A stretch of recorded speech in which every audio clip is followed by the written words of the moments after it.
क्या team India का सबसे बड़ा मैच विनर अब सिर्फ एक टी20 स्पेशलिस्ट बनकर रह जाएगा? क्योंकि जिस खिलाड़ी के दम पर भारत आईसीसी ट्रॉफियां जीतने का सपना देखता है, उस हार्दिक पांड्या की फिटनेस एक बार फिर बीसीसीआई और करोड़ों फैंस के लिए सबसे बड़ा बुरा सपना बन चुकी है। पीठ की गंभीर ऐंठन से उबरने के बाद जैसे ही फैंस ने राहत की सांस ली थी कि बेंगलुरु के सेंटर ऑफ एक्सीलेंस में 10 ओवर गेंदबाजी का सबसे कड़ा फिटनेस टेस्ट पास करने के कुछ ही घंटों बाद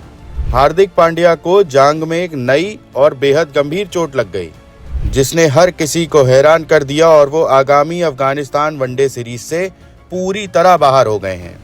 32 साल के हार्दिक पांड्या की इन लगातार होने वाली चोटों ने न सिर्फ उनके वनडे करियर के भविष्य पर बल्कि टीम इंडिया के पूरे वर्कलोड मैनेजमेंट पर बहुत बड़े सवालिया निशान खड़े कर दिए हैं।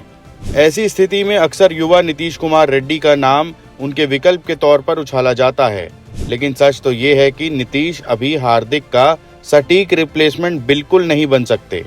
इसका सबसे बड़ा कारण ये है कि हार्दिक जहां नई गेंद को स्विंग कराने के साथ साथ डेथ ओवर में 140 किलोमीटर प्रति घंटा से ज्यादा की रफ्तार से लगातार आक्रामक गेंदबाजी करने का मादा रखते हैं, वहीं नीतीश अभी अंतर्राष्ट्रीय स्तर पर एक मध्यम गति के गेंदबाज ही माने जाते हैं। इसके अलावा बल्लेबाजी में भी हार्दिक नंबर 5 या 6 पर आकर मैच फिनिश करने की अद्भुत और विस्फोटक क्षमता रखते हैं, जबकि नीतीश कुमार रेड्डी मूल रूप से टॉप या मिडिल ऑर्डर के बल्लेबाज हैं, जिन्हें दबाव वाले बड़े मैचों में फिनिशर की कला सीखने में अभी लंबा वक्त लगेगा। साथ ही हार्दिक पांड्या के पास वर्ल्ड कप जैसे बड़े मंचों पर खेलने का व्यापक अंतर्राष्ट्रीय अनुभव है, जबकि नीतीश ने अभी कदम रखा है और उन्हें खुद को स्थापित करना बाकी है। यही वजह है कि अब भारतीय सेलेक्टर्स को घरेलू क्रिकेट और मध्य प्रदेश प्रीमियर लीग में अपनी जादुई परफॉर्मेंस से तबाही मचाने वाले उज्जैन फाल्कन्स के स्टार ऑलराउंडर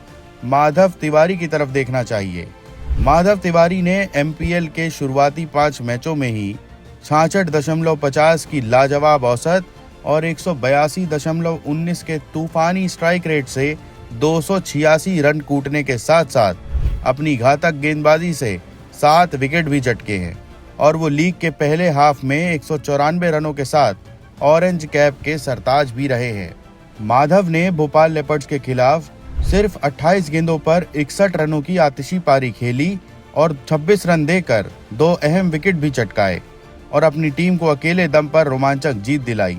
इतना ही नहीं, जबलपुर रॉयल लायंस के खिलाफ तो माधव ने और भी भयंकर तबाही मचाते हुए सिर्फ 52 गेंदों में 9 चौके और 6 छक्कों की मदद से 92 रनों की एक ऐसी ऐतिहासिक पारी खेली, जिससे ये साफ हो गया कि उनके पास लोअर मिडिल ऑर्डर में आकर बड़े मैच फिनिश करने की गजब की काबिलियत है।